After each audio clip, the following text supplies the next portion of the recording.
मैं हूं आपके साथ दीप्ति गोयल और आप देख रहे हैं ट्रू इंडिया न्यूज। आइए रुख करते हैं अब खबरों की ओर। उनके संरक्षण में, उनके नेतृत्व में ये जो कलाकार आज यहाँ इस मंच पर प्रस्तुतियां देंगे, उन्होंने सीखा है। और इस अवध धराधाम पर दक्षिण भारत की नृत्य शैली, जोधपुर राजस्थान से आए कलाकार और अवध की भूमि, ये संयोग अनायास नहीं है, क्योंकि इन कलाकारों की स्तुतियों के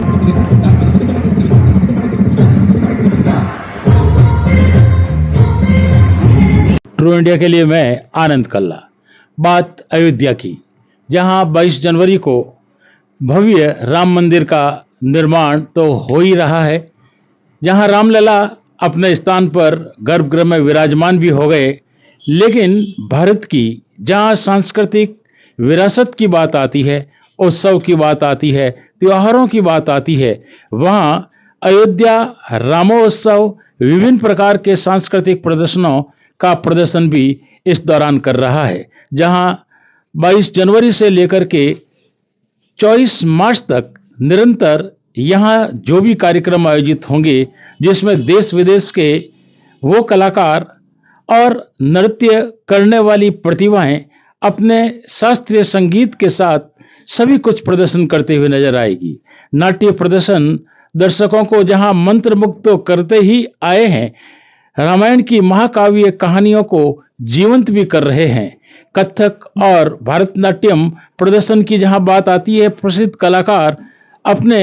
कथक से, और जहां भरतनाट्यम की बात आती है, दक्षिण भारत को उत्तर भारत में लाकर के उसकी प्रस्तुतियां करते हुए शोभा बढ़ाने का काम भी निरंतर यहां कर रहे हैं। हमारे जोधपुर के भी बहुत से ऐसे कलाकार जिन्हें इस रामोत्सव 2024 में अपनी बेहतरीन शास्त्रीय संगीत की प्रस्तुतियों को करने का अवसर मिला है, तो उसी अवसर के तहत हम बताना चाहेंगे कि आज जहां यह प्रस्तुति बड़े शानदार तरीके से हो रही है, उस प्रस्तुति में अयोध्या में जहां निर्मल नृत्य केंद्र की सरस्वती शर्मा और उसकी 7 शिष्यों के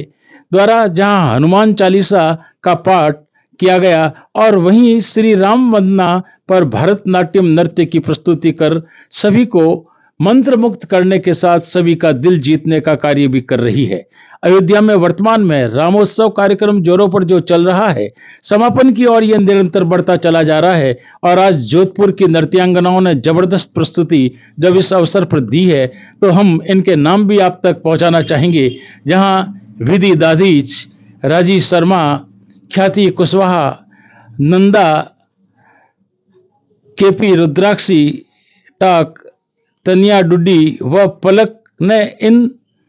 प्रस्तुतियों के माध्यम से, जहां उत्तर प्रदेश सरकार के जो द्वारा ये कार्यक्रम संचालित हो रहा है, उस अवसर पर अपनी प्रस्तुतियों से एक के बाद एक, जहां कथक के तोड़ के साथ भरतनाट्यम की बात की, वो देखते ही बनती थी। हमारे इन्हीं कलाकारों के साथ अंतर्राष्ट्रीय स्तर के पद्मश्री कलाकार भी जहां निरंतर इन प्रस्तुतियों को दे रहे थे, जहां राममय नगरी में राम के नाम से जहां गायन, गीत, संगीत सभी कुछ गूंज रहा था, और हर कोई इस अवसर पर आकर के इस रामोत्सव में अपनी भागीदारी निभा सके, ऐसा तो संभव नहीं होता। लेकिन जो कलाकार अपनी प्रस्तुतियां देते हैं, उन प्रस्तुतियों के साथ घुल मिल करके, उनके नृत्यों को देख करके, उनके संगीत को सुन करके, उनके भजनों को सुन करके, और बड़े बड़े संतों की जहां राम कथाएं होती है, उन कथाओं को भी इस रामोत्सव के माध्यम से देखने का अवसर प्राप्त हुआ था। जहां आज बड़े धूमधाम से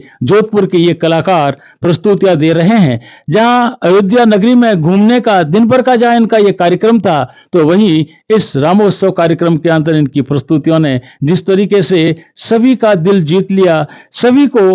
जहां जोधपुर की याद आने लगी इसके पत्थरों के द्वारा। जब राम मंदिर का निर्माण हुआ, तो यही गुलाबी पत्थर यहां जिस तरीके से अपनी धूम मचा रहा था, यहाँ की जहां कपिला गाय के घी से जहां आरती हुई थी, जहां आपके रामोत्सव की इन्हीं क्रियाओं के तहत जहां 600 किलो घी के द्वारा जहां हवन यज्ञ चल रहा था, तो बिल्कुल ऐसे ही कलाकारों की ये जो प्रस्तुति है यहाँ जहां देखने को मिली, तो देखते ही बनता था। बिल्कुल हमारी टीम इसी तरीके से आपसे जुड़ी रहेगी। हम के साथ कहेंगे जय जय श्री राम, जय जय श्री राम।